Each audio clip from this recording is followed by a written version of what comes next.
चलो let's start. Our today's topic is axial ratio, जिसको हम लिखते हैं AR बैंडविड्थ। ठीक है,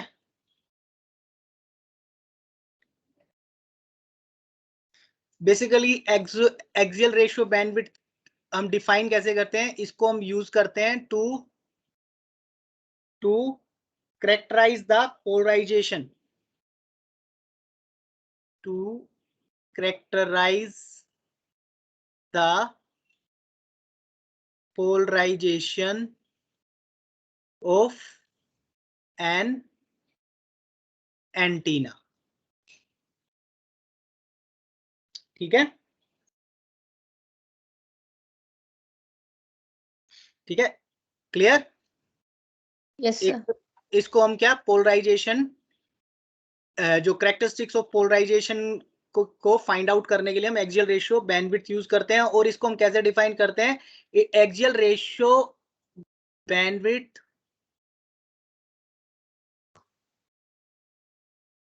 bandwidth is the frequency range,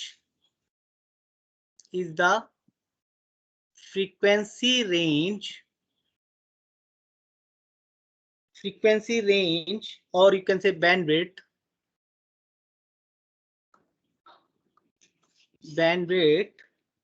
in which the axial ratio AR of antenna changes less than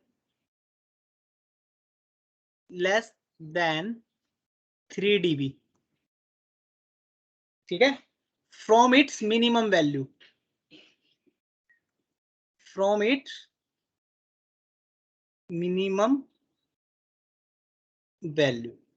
अब इसको देखो कैसे ग्राफिकली रिप्रेजेंट करते हैं। ये मान लो मैं एक रेडिएशन पैटर्न बना रहा हूं, पोलराइजेशन पैटर्न। ठीक है, रेडिएशन पैटर्न विद ये एक, यहाँ पे मैंने एक ये रेडिएशन पैटर्न बनाया है। ठीक है, एक एंटीना है जिसका रेडिएशन, सॉरी इसको इरेज कर लेते हैं एक बार, थोड़ा इसमें डिफरेंशिएट नहीं कर पाओगे, इसको थोड़ा छोटा बना देते हैं साइड लोब को ना।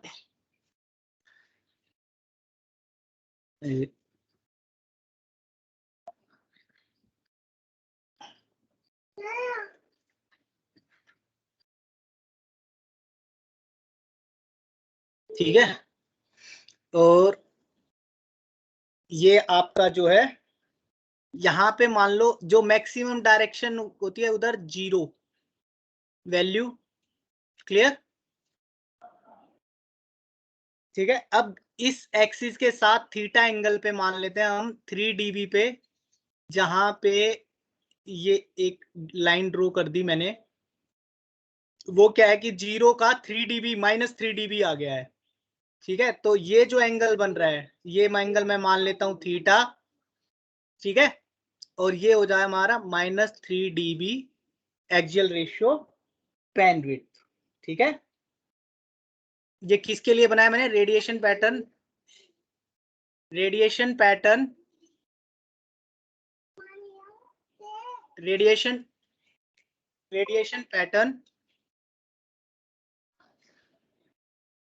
for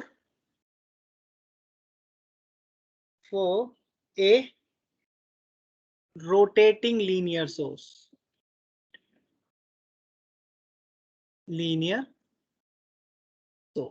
ठीक है, तो ये इसकी मैक्सिमम डायरेक्शन जो होती है उधर इसकी 0 value axial ratio.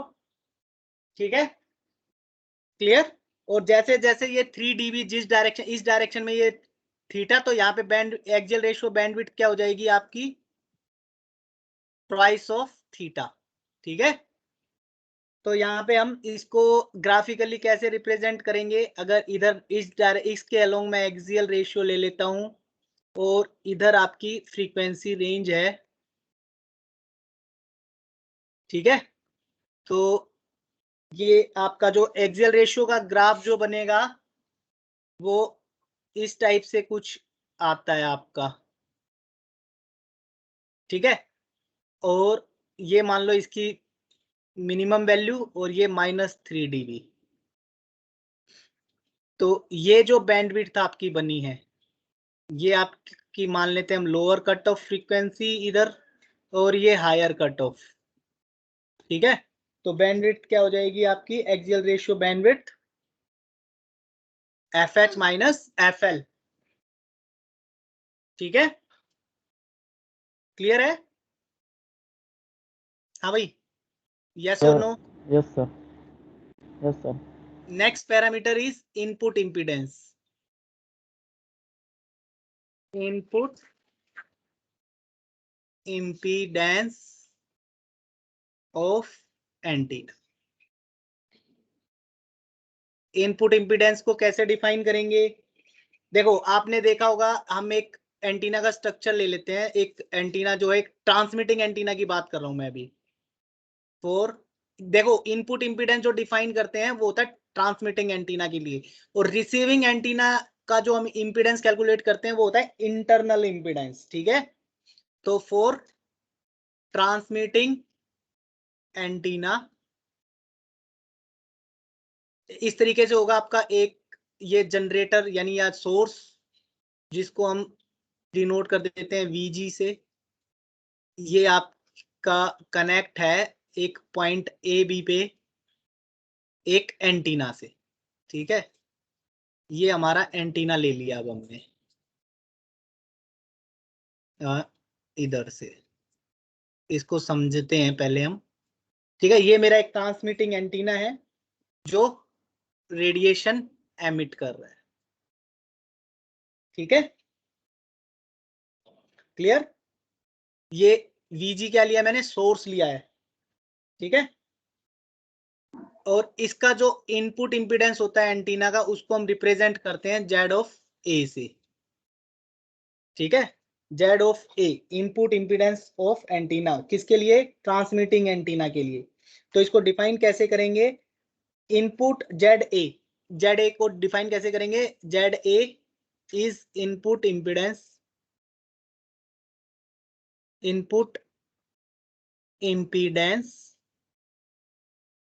impedance of a transmitting antenna is the ratio of voltage to current, basically हम इंपीडेंस कैसे कैलकुलेट करते हैं? वोल्टेज और करंट का रेशियो ही कैलकुलेट करते हैं। ठीक है, तो ये कहां पे हम कैलकुलेट कर रहे हैं? Ratio of voltage to current at the terminal of antenna, at the terminal of antenna. ठीक है, हम इसको डिफाइन करते हैं ZA से। ZA is a complex quantity है, तो इसमें क्या होगा? इसमें रियल पार्ट भी होगा, जिसको मैं RA से डिनोट कर देता हूं, प्लस Z ऑफ XA। ठीक है, RA क्या है आपका? RA इज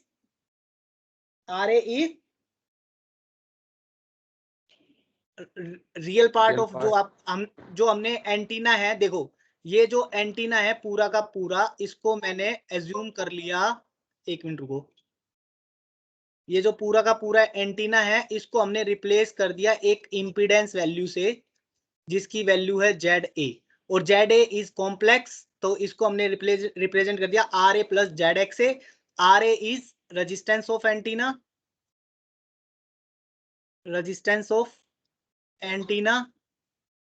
और XA क्या होगा?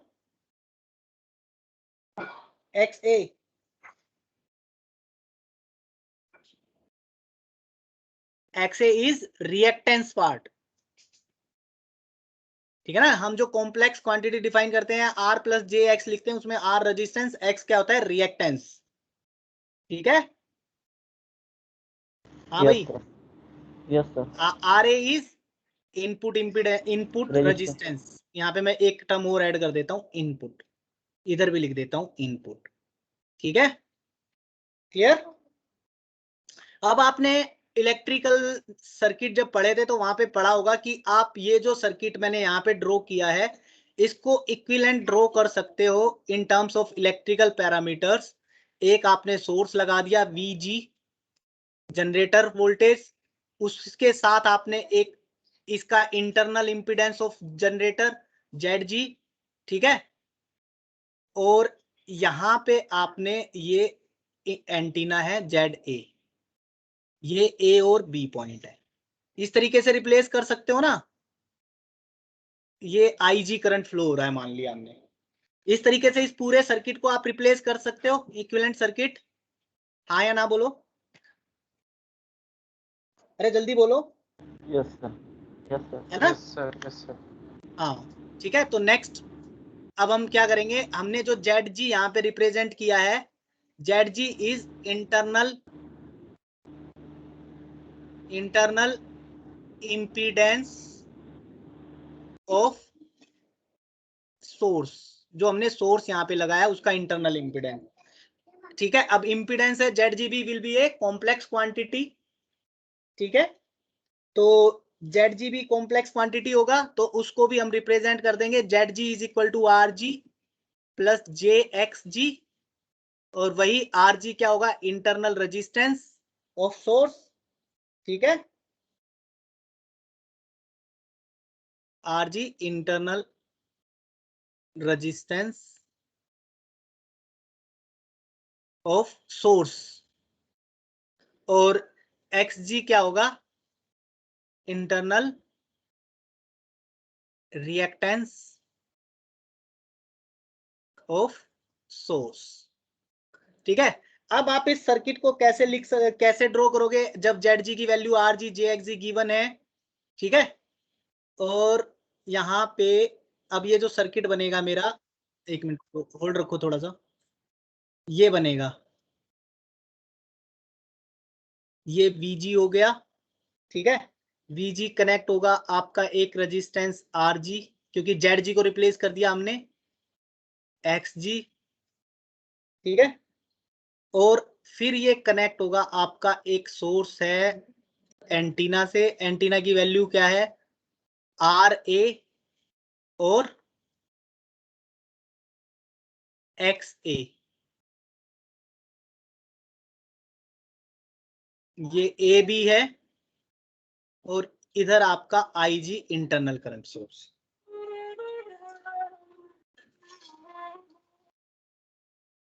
ठीक है, अभी तक क्लियर है, कोई डाउट? No sir. सर, ठीक है, नो सर। अब यहाँ पे एक चीज देखनी है हमने, एंटीना हमारा क्या काम कर रहा है, रेडिएशन का काम कर रहा है। तो जितनी इनपुट पावर एंटीना को मिल रही है वो कुछ पावर तो उसमें से रेडिएट हो जा रही है, और कुछ in the form of heat वो इन्वायरमेंट में लॉस कर रहा है।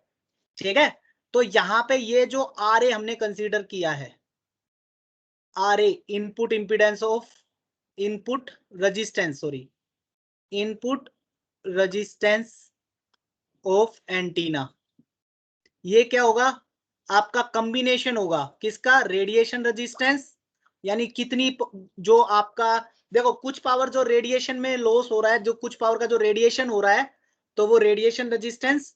ठीक है, और जो आपका कुछ लॉसेस हो रहे हैं in the form of heat, उसको हम रिप्रेजेंट कर देते हैं RL से।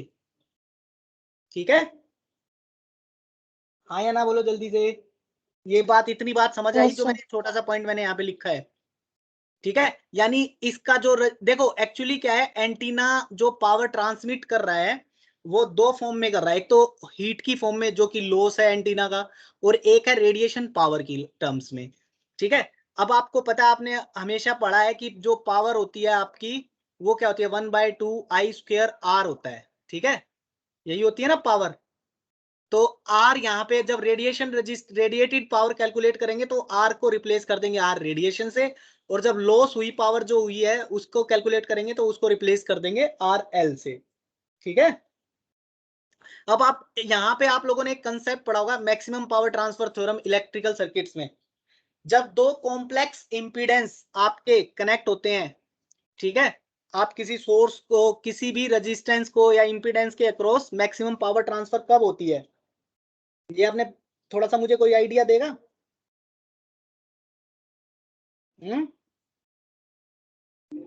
मैक्सिमम पावर कब ट्रांसफर होगी? जब ये जो इंपीडेंस है आपका इधर वाला, ये परफेक्टली मैच होगा इस टर्मिनल पे जो इधर इंपीडेंस है उसके साथ, है ना? यही होगा ना?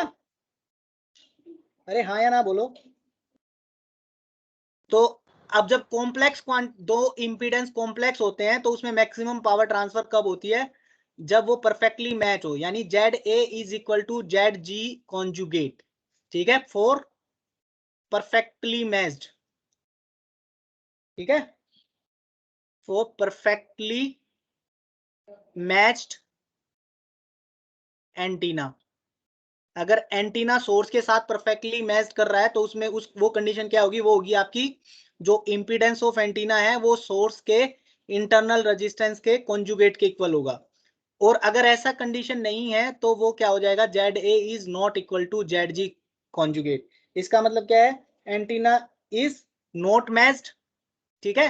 और यहां पे हमें क्या होगा? Here we need a matching circuit,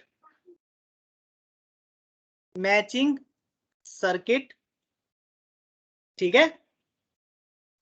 तो वो मैचिंग सर्किट क्या करेगा? मैचिंग सर्किट क्या है? इंपीडेंस को मैच करेगा इस सोर्स के इंपीडेंस को। यानी अब यहाँ पे ये जो मेरी जो कनेक्शन पॉइंट है, यहाँ पे मैं एक मैचिंग सर्किट यूज करूंगा, ठीक है। तभी जाके ये परफेक्टली मैच्ड होंगे, एक दूसरे से मैच करेंगे और मैक्सिमम पावर ट्रांसफर होगी। ये तो आपने पढ़ा होगा ना भाई इलेक्ट्रिकल में, इतना तो है ना? हाँ या ना बोलो जल्दी से, रिस्पॉन्स नहीं आया आप लोगों का। Yes sir. ठीक है, क्लियर है? Yes sir. ठीक है, तो ये दो कंडीशन हो गई, ये परफेक्टली मैच्ड की हो गई, और ये हमारी क्या हुई? ये हमारी है कि जब मैचिंग नहीं है तो हमें मैचिंग सर्किट की रिक्वायरमेंट होगी, ठीक है। अब हम नेक्स्ट चलते हैं। नेक्स्ट बताओ मुझे, अभी हमारा रेडिएशन रेजिस्टेंस कैलकुलेट करने के लिए मैंने क्या बताया? नेक्स्ट मैं यहां पे लिख देता हूं, R radiation can be calculated, can be calculated from radiated power, ठीक है। तो रेडिएटेड पावर से कैसे कैलकुलेट करेंगे? पी रेडिएशन जो होगा वो इक्वल टू 1/2 IG जो करंट फ्लो हो रहा है उसके मैग्नीट्यूड का स्क्वायर, और ये आर रेडिएशन, ठीक है। यहां से आपकी आर रेडिएशन की वैल्यू आ जाएगी। और similarly you can calculate loss resistance RL की वैल्यू। एक मिनट देखना, ये होल्ड नहीं, ठीक है।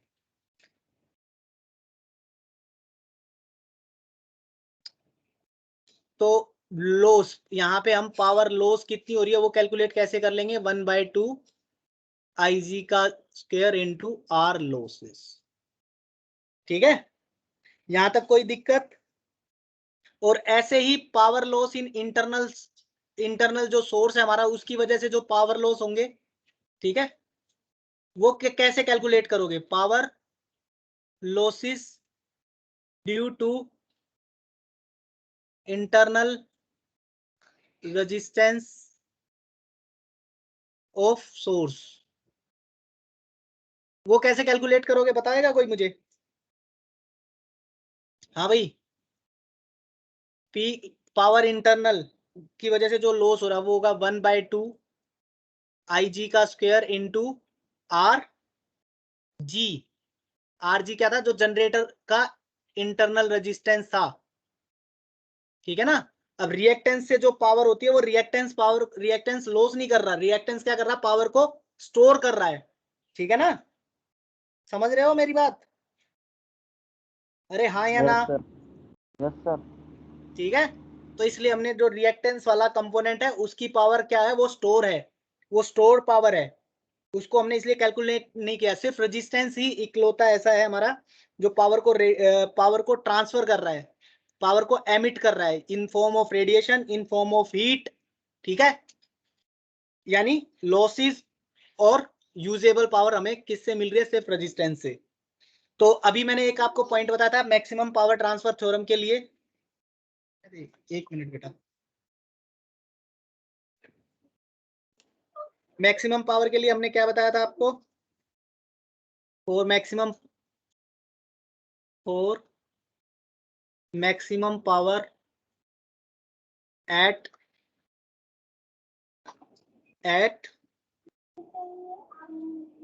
एंटीना साइड या आउटपुट साइड, एंटीना साइड, और you can say maximum power कब मिलेगी एंटीना साइड पे, मैंने एक पॉइंट लिखा था ZA is equal to ZG conjugate.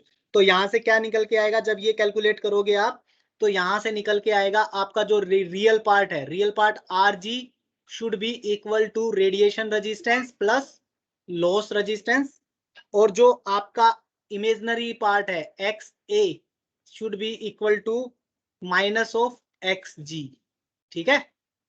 तो ये कंडीशन आपकी आ जाएंगी यहां से मैक्सिमम पावर के लिए, ठीक है। क्लियर है? यस हाँ सर। भाई, ये तो केस सर। था जब हमारा परफेक्टली मैच्ड है। अगर परफेक्टली मैच नहीं है तो हम क्या कर रहे हैं, हम यूज कर रहे हैं ट्रांसमिशन लाइन। यहां पे लिख देता हूं मैं, if we used transmission lines to connect antenna with input source, या विद इनपुट सोर्स, या आप कह सकते हो सिर्फ सोर्स भी लिख सकते हो, ठीक है। तो उस केस में मान लेते हैं हम, let's Z0 is the characteristics impedance of transmission line, ठीक है। तो उस कंडीशन में क्या होगा मैक्सिमम पावर के लिए, ठीक है। इन दिस कंडीशन क्या होगा हमारा, जो एंटीना इंपीडेंस है ZA should be perfectly matched with Z0, ठीक है। क्लियर? तो Z0 इज रियल मान लेते हैं अगर हम, तो उस कंडीशन में आपका जो radiation resistance plus loss resistance है वो इक्वल टू Z0 हो जाएगा, और XA की वैल्यू 0 हो जाएगी इस केस में। अगर आप कोई impedance circuit, matching circuit use कर रहे हो, मैचिंग सर्किट आपका ट्रांसमिशन लाइन होगा, ठीक है। क्लियर है? हाँ भाई, कोई दिक्कत? जल्दी बताओ मुझे। No sir. ठीक है, कोई दिक्कत नहीं है ना? ठीक है। अब यहाँ पे जो मैंने स्टार्टिंग में आपको पॉइंट बताया था, एक पॉइंट तो वो लिख लो कि भाई जो आपका इनपुट इंपीडेंस है वो क्या होगा, आपका terminal resistance of transmitting antenna, ठीक है। ठीक है, और इंटरनल रेजिस्टेंस को हम यूज करेंगे to model the receiving antenna, ठीक है। यहां पे मैं लिख देता हूं, input impedance used to model equivalent circuit of transmitting antenna,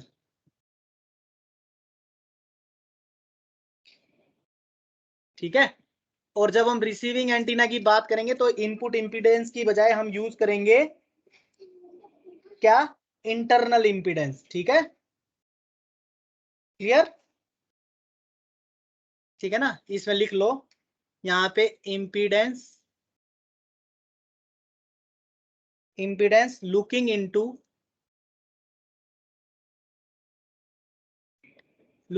into terminal of terminal of receiving antenna is called, क्या बोला था हमने इसको, बोलो, इंटरनल इंपीडेंस।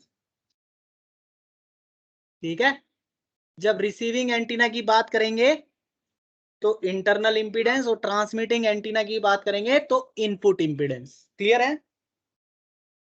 हाँ भाई जल्दी बताओ। Yes sir. यहां तक Yes, कोई sir. दिक्कत, अभी तक जो हमने पढ़ा उसमें कोई दिक्कत?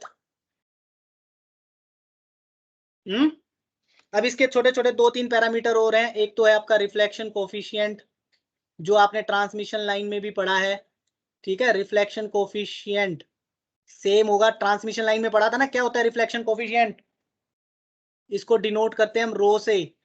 ठीक है, और ये डायमेंशन लेस क्वांटिटी होता है, डायमेंशन लेस क्वांटिटी, मतलब इसकी कोई यूनिट नहीं होती, ये रेशियो होता है किसका, Z A input impedance of antenna minus Z not characteristics impedance of transmission line, या जो भी हम यूज कर रहे हैं। अगर सोर्स से डायरेक्ट कनेक्ट है तो जेड जी हो जाएगा यहाँ पे, और अगर हम ट्रांसमिशन लाइन यूज कर रहे हैं एज ए मैचिंग नेटवर्क तो जेड नोट हो जाएगा।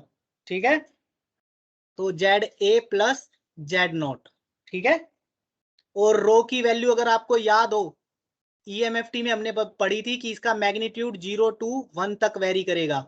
ठीक है, अदरवाइज अगर हम न्यूमेरिकली बात करेंगे तो इसकी वैल्यू -1 से 1 के बीच में लाई करेगी। ठीक है, और जनरली रिफ्लेक्शन कोफिशिएंट हमारा जो, जब हम एंटीना की बात करते हैं तो generally it is expressed in dB, generally it is expressed in dB. ठीक है, और एक चीज और ध्यान रखना, rho is always negative in dB. ठीक है, डीबी में एक्सप्रेस करेंगे और रो इज ऑलवेज नेगेटिव। कब? जब हम डीबी की बात करेंगे। ठीक है, अब इसी को रिफ्लेक्शन कोफिशिएंट से हम एक टर्म डिफाइन करते हैं, return loss, return loss of antenna. ठीक है, और रिफ्लेक्शन कोफिशिएंट को अगर आपको याद हो तो मैंने एक एस पैरामीटर जब कराया था माइक्रोवेव में, तो हम किससे रिप्रेजेंट करते थे रिफ्लेक्शन कोफिशिएंट को? याद है? एस पैरामीटर की टर्म्स में इसको हम S11 पैरामीटर से भी रिप्रेजेंट कर देते थे। ठीक है ना, याद आ रहा है कुछ? हाँ भाई, यस और नो? सर। बोलो। हाँ सर, कुछ कुछ याद आ रहा है सर। बेटा कुछ कुछ नहीं, इसको थोड़ा सा तुम चीजों को थोड़ा लाइटली मत लो। ठीक है, थोड़ा आपको पता होना चाहिए जो आपने किया है वो। ठीक है, तो S11 पैरामीटर जो होता था वो हमारा रिटर्न लॉस को रिप्रेजेंट करता था। ठीक है, सॉरी रिफ्लेक्शन कोफिशिएंट। और रिटर्न लॉस क्या है? वो होता है हमारा, return loss is equal to -20 log of reflection coefficient का मैग्नीट्यूड। ठीक है, ठीक है, तो इसको हम डीबी में रिप्रेजेंट करते हैं। और ये क्या होगा, अब देखो यहाँ पे नेगेटिव साइन लगाया है तो ये ऑलवेज पॉजिटिव होगा रिटर्न लॉस। ठीक है,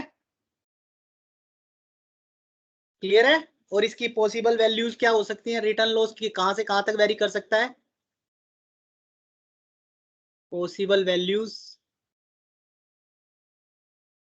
फ्रॉम 0 to इंफिनिटी, और क्या होगा, always positive number in dB, इसको मेजर करते हैं हम। ठीक है, कोई दिक्कत? हाँ या ना बोलो जल्दी से, अरे जल्दी बोलो यार। Yes sir. ठीक है, नेक्स्ट हम बात करते हैं VSWR। VSWR आपको, आपने उसमें ट्रांसमिशन लाइन में भी पढ़ा था। ठीक है, voltage standing wave ratio. Voltage standing wave ratio. ठीक है, इसको हम डिफाइन करते हैं, एस से लिखते हैं, S is equal to 1 plus capital S magnitude of reflection coefficient upon 1 minus magnitude of reflection coefficient. ठीक है, और ये भी क्या होगा आपका, डायमेंशन लेस होगा। ठीक है, और इसकी वैल्यू कहां से कहां तक वेरी कर सकती है, 1 टू इंफिनिटी। क्यों? क्योंकि रो की वैल्यू 0 से 1 हो सकती है मैक्सिमम। अगर 1 होगा तो ये वैल्यू क्या हो जाएगी, इनफाइनाइट, और 0 होगा तो ये वैल्यू क्या हो जाएगी, 1। ठीक है, तो इसका मतलब क्या है, अगर VSWR इज इक्वल टू 1 है तो इसका मतलब क्या है, रो इज 0। ठीक है ना, तो इसका मतलब क्या है, रिफ्लेक्शन कोफिशिएंट 0, कोई भी हमारी पावर रिफ्लेक्ट बैक नहीं हो रही है। तो ये कब होता है, परफेक्टली मैचिंग के केस में। ठीक है, और अगर VSWR इनफाइनाइट है उस केस में क्या होगा, उस केस में क्या होता है कि कंप्लीटली अनमैच्ड, यानी सारी की सारी पावर हमारी रिफ्लेक्ट बैक हो रही है, कंप्लीटली अनमैच्ड। ठीक है, हाँ भाई, कोई दिक्कत यहां तक? No sir. ठीक है, सर अब हम बैंडविड्थ को कैसे डिफाइन करेंगे, इंपीडेंस बैंडविड्थ।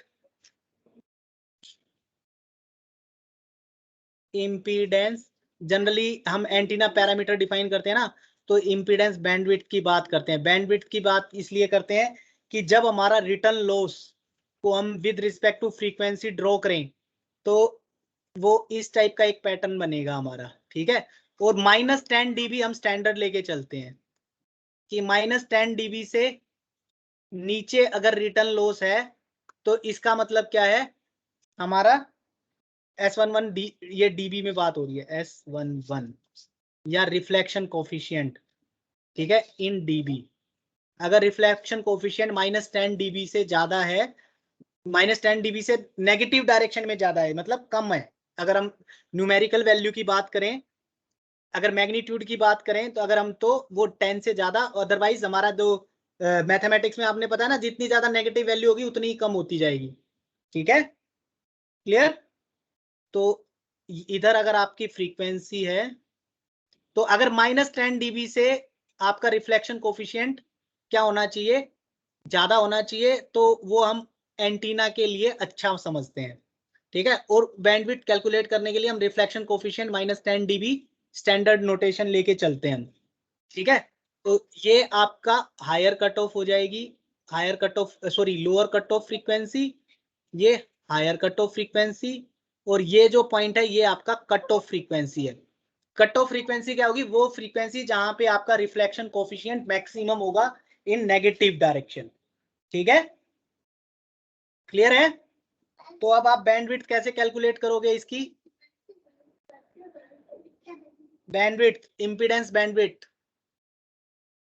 तो इंपीडेंस बैंडविड्थ आपकी क्या हो जाएगी, from the previous diagram, F H higher cut off frequency minus lower cut off frequency upon cut off frequency into 100, ये परसेंटेज में आ जाएगी आपके पास बैंडविड्थ। ठीक है, क्लियर है? जल्दी बोलो। Yes sir.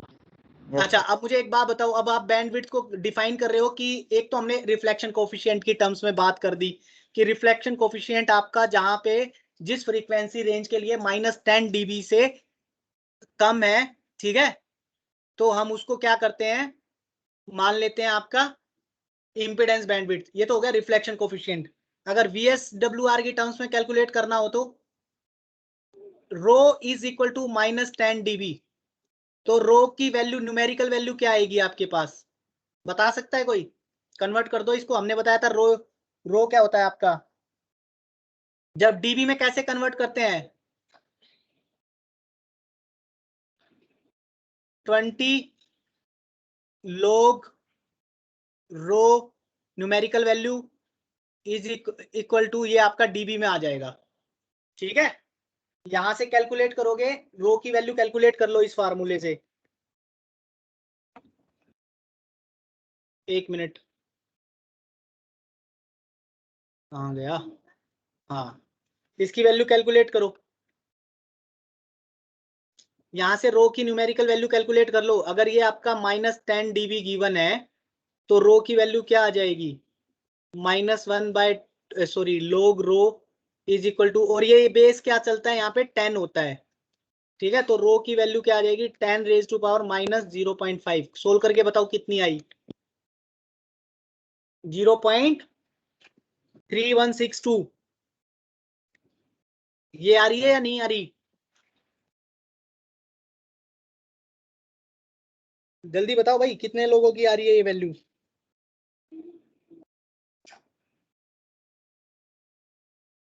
अरे बता दो, यही आ रही है सर। यही आ रही है ना।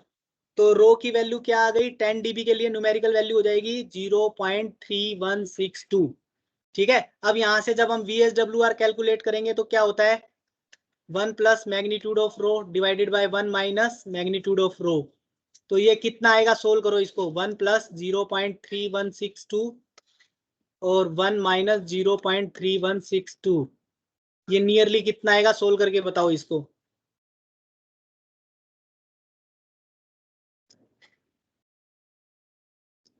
कैलकुलेट करो यार कैलकुलेटर से।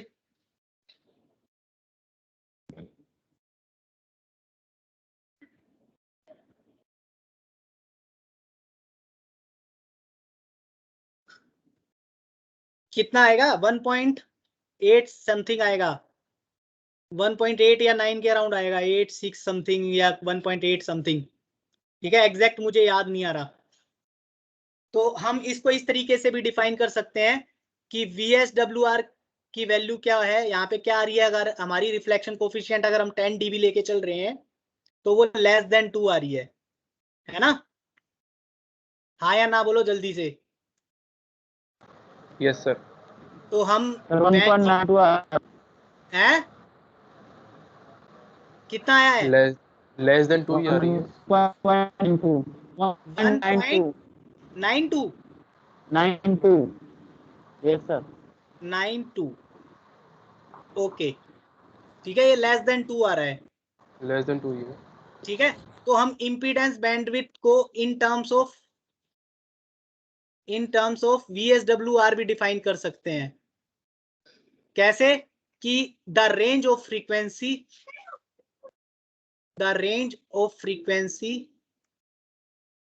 for which VSWR having <2, ठीक है। हाँ भाई क्लियर है, जल्दी बताओ। Yes sir.